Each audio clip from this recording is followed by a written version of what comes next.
안녕하십니까. YTN 라디오 황보선의 출발새 아침 황보선입니다. 5.18 민주화운동 41돌 기념식이 우리들의 5월이라는 주제로 오늘 오전 10시에 국립 5.18 민주묘지에서 거행됩니다. 앞서 어제 열린 추모제에는 보수 야당 국회의원 2명, 정운천, 성일종 국민의힘 의원이 참석해서 임을 위한 행진곡도 제창했습니다. 피 흘려 민주주의를 지킨 5.18 정신은 지역과 진영과 여야를 넘어 공유되는 시대가 됐습니다. 그리고 우리와 비슷한 아픔을 겪는 다른 나라들에서도 역사적, 국제적 전범이 되고 있습니다. 요즘 미얀마 시민들은 한국의 5.18 민주화 운동을 떠올리며 군부의 극심한 이혈 진압에 맞서고 있다고 합니다. 5월 정신을 되새기며 희생자들의 넋을 기리며 오늘 2021년 5월 18일 화요일 YTN 라디오 황보선의 출발새 아침 시작합니다.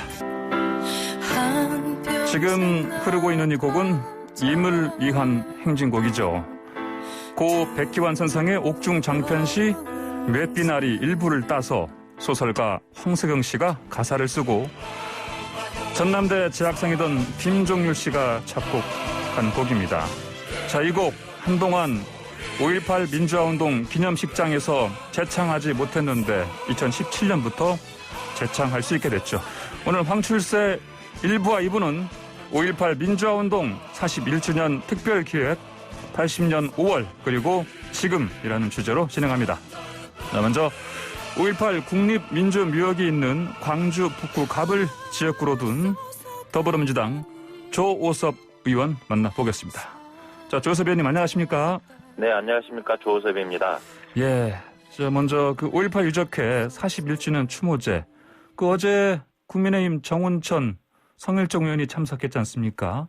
네, 그랬습니다. 자, 이런 보수정당 소속 국회의원이 추모제 참석한 거, 초청함 받은 거 처음인데 시대가 참 많이 바뀌었죠? 네, 그랬습니다.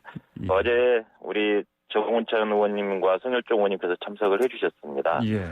5.18 추모제 때 보수정당의 국회의원이 참석한 전례는 한 번 있었습니다, 실은. 2004년도에, 예. 2004년 추모제 때 우리 정의화 한나라당 의원께서 참석을 해주셨는데요. 예. 거기는 유족회 초청이 아니고 자발적으로 참석했던 부분이었습니다. 예. 그런데 유족회에서 초청해서 참석한 경우는 어제가 처음이었습니다. 예. 우리 정운천 의원은 잘 아시는 것처럼 국민의힘의 국민통합위원회 위원장을 맡아서 네네. 5.18 단체하고 간담회를 17차례나 개최하고 여러 가지 소통하는 모습들을 보여주어서 초청을 받았고요. 예. 우리 성일종 의원께서는 국회 정무위원회 국민의힘 간사를 맡고 계십니다. 예. 그래서 우리 민주당의 김병욱 의원 즉 간사와 그다음에 성일종 의원 두 분을 동시에 초청을 해서 5.18 관련된 3단체 공법단체 승격 법안이라든가 그다음에 희생자 직계 가족이 아닌 형제 자매들도 유족회 회원이 될 수 있는 자격을 부여하는 법안이라든가 이런 법안들에 대해서 국민의힘에서 도움을 주셨기 때문에 우리 유족회에서 초청을 하신 것 같습니다. 예. 어제 현장에 혹시 계셨습니까? 네네, 현장에 있었습니다. 그러면 어땠습니까? 같이 또 재창도 임의련 행진곡도 같이 했고 좀 분위기가 어땠습니까? 마지막 순간에 임의련 행진곡을 재창을 하는 과정에 두 의원님도 일어서셔서 손을 흔드시면서 임의련 행진곡을 같이 함께 재창했던 부분이 있었습니다. 세월이 많이 변했죠. 예. 자, 그리고 앞서서 지난해는 김종인 전 국민의힘 위원장도 직접 가서 무릎도 꿇고 눈물도 흘렸고요. 근데 그 이후에도 계속 야당 인사들 방문이 이어지고 있는데 어제도 그렇고 오늘도 그럴 거고요. 자, 진실을 담은 변화다 이렇게 보십니까? 역사적 사실에 대해서 국민적 공감대가 많이 형성돼 있다고 생각을 합니다. 광주 폭동에서 그다음에 광주 민주화운동으로 역사적 사실이 규정되고 있고 그래서 국민적 공감대가 많이 형성되고 있기 때문에 인식이 많이 바뀌어가고 있고 그렇다면 대한민국에서 정당 활동을 한다면 국민들의 인식에 따라갈 수밖에 없는 거 아니겠느냐. 즉 민주주의에 관련된 부분들에 대해서 정당의 소명이 바뀌어가고 있다라고 보여주고 있고요. 이것이 역사다라고 보고 있습니다. 그런데 다만 조금 아쉬운 것은 좀 진정성 있는 노력들을 보이면 광주는 언제든지 품을 수 있는 넓은 품을 가지고 있거든요. 즉 광주는 용서할 마음을 가지고 있는데 실질적으로 우리 국민의힘 쪽에서 진정성을 보이고 있는지에 대한 부분들은 여전히 의문입니다. 그 이유는 국민의힘 소속의 국회의원들께서 전직 국회의원들께서 5.18 망언들을 했던 부분들이 많이 있거든요. 뭐 김진태 의원님이라든가 이종명 의원이라든가 김술래 의원 등등이 망언들을 쭉 했지만 아직도 그 부분들은 당 소속으로 되어 있고요. 그다음에 극우 보수 쪽 유튜버들이라든가 태극기 부대 등이 5.18을 아직도 북한군의 침투라든가 왜곡하고 비난하고 있습니다. 이에 대한 부분들을 공개적으로 좀 결별 선언도 하고 그래서 국민의힘이 새롭게 변화된 모습들을 보여줄 필요가 있지 않는가. 즉 그러면서도 또한 전두환 국가장법 배제라든가 그런 5.18 역사 바로 세우기 법들도 있거든요. 그 법에 대한 좀 협조들도 우리 국민의힘에서 좀 해주는 모습들을 보여주어야 좀 더 보다 진정성을 보일 수 있지 않을까에 대한 아쉬움들은 있습니다. 그렇군요. 알겠습니다.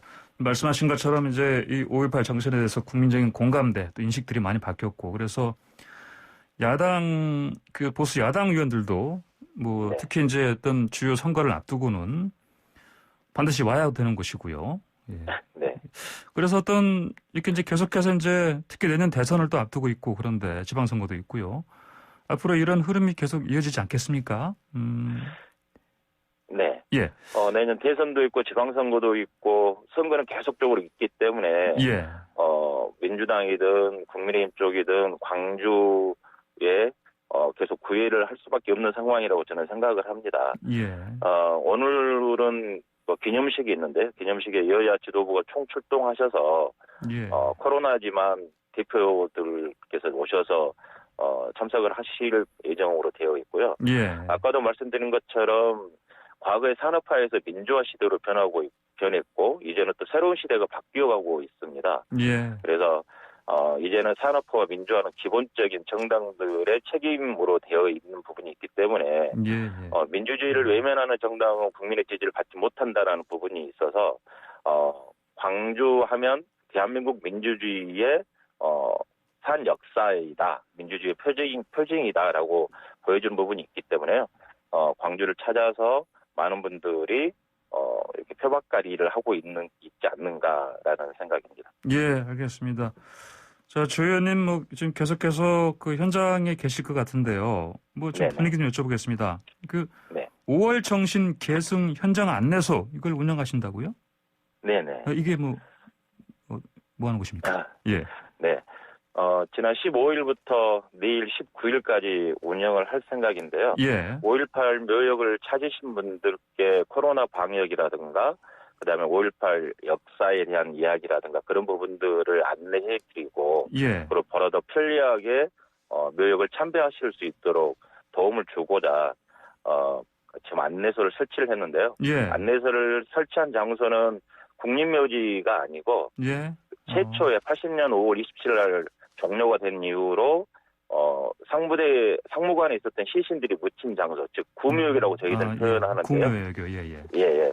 산묘역 입구에 설치를 해서 우리 오시는 국민들께 좀 편안하게 더 참배를 하실 수 있도록 만들어가고 있습니다. 알겠습니다. 자, 방금 말씀하신 그 코로나19 상황인데 그래도 방문해 주신 분들이 계속 많습니까? 매년은 한 3만 명 정도가 방문을 해주셨어요. 그런데 작년에 코로나 상황이기 때문에 작년부터 약 3천 명 정도로 좀 많이 숫자가 줄어들었습니다. 하지만 꾸준하게 소규모 집단으로 꾸준하게 방문하고 계시고요. 대구나 부산이나 서울, 강원도에서도 오셔서 참배를 하시고 가시는 분들이 꾸준하게 있습니다. 그렇군요. 자, 그리고요. 이제 신군부 하면은 항상 이제 전두환 씨, 그다음에 노태우 전 대통령 이름이 거론되는데 노태우 전 대통령 아들 노재현 씨가 지금 뭐 수년째 계속 5.18 묘지 참배를 하지 않았습니까? 네, 그렇습니다. 진정성 있는 모습으로 보십니까? 그것도? 저는 참 의미 있는 일이다라고 생각을 하고 있습니다. 2019년도부터 지금 3년째 계속 참배를 하고 있는데요.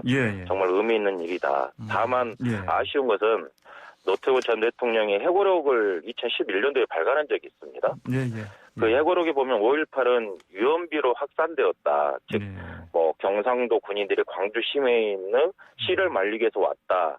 그것 때문에 5.18이 확산되었다라고 주장을 하면서 5.18에 대해서 전두환이나 노태우 본인이 책임이 없다라는 식의 책고록을 쓴 적이 있습니다. 하지만 잘 아시는 것처럼 광주 민주화운동은 광주 시민들이 무장을 하게 된 것은 과잉진압 때문에 스스로를 지키기 위해서 무장을 한 부분이 굉장히 많이 있거든요. 그래서 그에 대한 부분들을 5.18을 아직도 사태로 규정짓고 있는 그런 해고록이 있는 이상 좀 진정성을 보기에는 아직은 아쉽다라는 부분이 광주 시민들의 이야기이고 5월 단체에서도 해고록을 정정하지 않는 참배는 보여주기 쇼다라고 올해 5월 달에도 비판 성명서를 낸 적이 있습니다. 이제 79년, 80년 당시에 내란을 일으켰던 그 재판을 받았던 전두환 전 대통령이요. 이제 또 그 사자병위훼손 그 혐의 때문에 이제 항소심 첫 재판 최근에 있었는데 출석하지 않았습니다. 근데 또 이제 24일에도 또 그 있는데 불출석 의사 밝혔고요. 왜 이러는 겁니까, 이거? 그러니까요. 5.18 당시에 헬기에서 시민들을 상대로 사격을 했다라는 증언을 천주교 사제께서 하셨습니다. 그런데 전두환은 회고록에 파렴치한 사제의 증언이 파렴치한 거짓말쟁이다라고 하면서 사자 명예훼손으로 좀 재판을 받고 있는데요.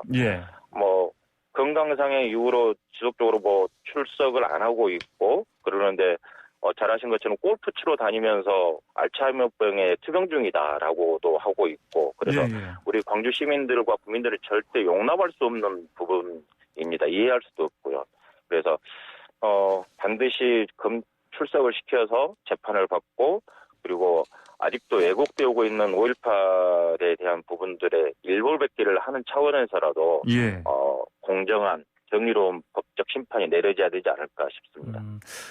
그 지난해 6월에요. 그 전두환 국가장 배제법 1호 법안 이거 대표 발의하지 않으셨습니까? 어떤 내용인가요? 전두환과 노태우는 전직 대통령입니다. 그런데 현재 국가장법 즉 국가장례법인데요. 전직 대통령이 사망했을 경우에는 국가에서 장례를 치르도록 만들어준 법안이 국가장법인데 잘 아시는 것처럼 전두환과 노태우는 이미 내란죄로 판결을 받은 사람들입니다. 그런 사람들이 사망했을 경우에 국가에서 장례를 치러준다. 이건 정말 역사적 아이러니이고 우리 아이들에게 뭐라고 말을 해야 될지를 모르는 상황이 발생될 수도 있습니다. 그래서 중대한 범죄를 저지른 사람은 국가장에서 제외되는 법, 즉 전두환과 노태우는 국가장에서 제외시켜야 된다라는 법을 지금 개정안을 발의한 상태이고 현재 국회에 계류 중에 있습니다. 그렇군요. 알겠습니다.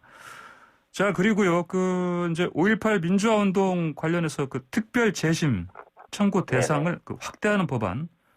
이걸 이제 이용빈 의원이 대표 발의했는데 의원님도 같이 공동 발의 참여하셨죠? 그렇습니다. 이것도 좀 내용 좀 알려주십시오. 이 법은 5.18 민주화 운동에 관한 특별법 일부 개정안인데요.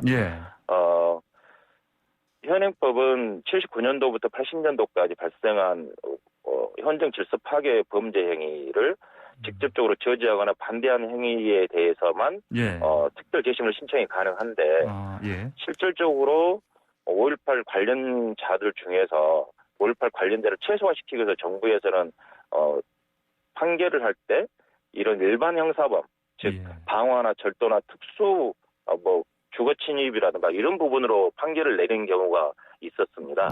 숫자를 줄이기 위해서요.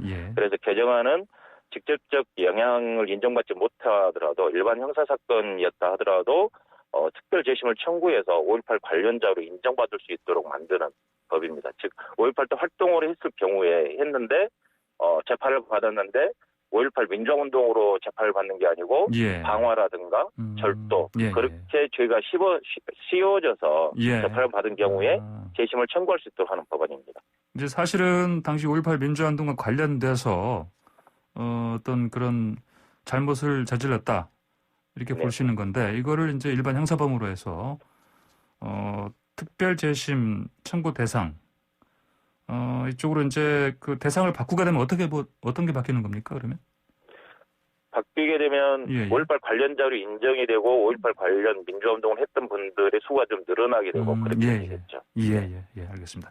자, 그리고 5.18 민주화운동 당시 계엄군에게 사살됐고요. 근데 실종이 된 시민 네. 78명의 행방 추적하는 작업도 속도를 좀 내고 있다 들었습니다.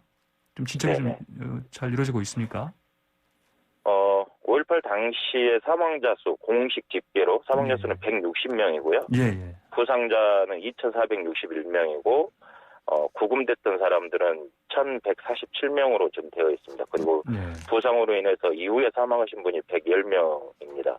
그리고 당시에 행방불명으로 신고된 사람이 454명인데 그중에 공식적으로 행방불명자로 인정되신 분이 78명이 되어 있습니다. 그래서 지금 현재 78명이라는 행방을 추적하고 있고요. 제가 알기로 진상조사위원회에서 그때 당시 군인 200명, 즉 3공수, 7공수, 11공수 부대원들이거든요. 그 부대원들을 중에 200명을 지금 조사해서 진술을 확보한 걸로 지금 알고 있습니다. 아, 그렇군요. 예, 알겠습니다. 조 의원님 오늘 말씀 여기까지 듣겠습니다. 고맙습니다. 네, 감사합니다. 예, 지금까지 조호섭 더불어민주당 의원이었습니다.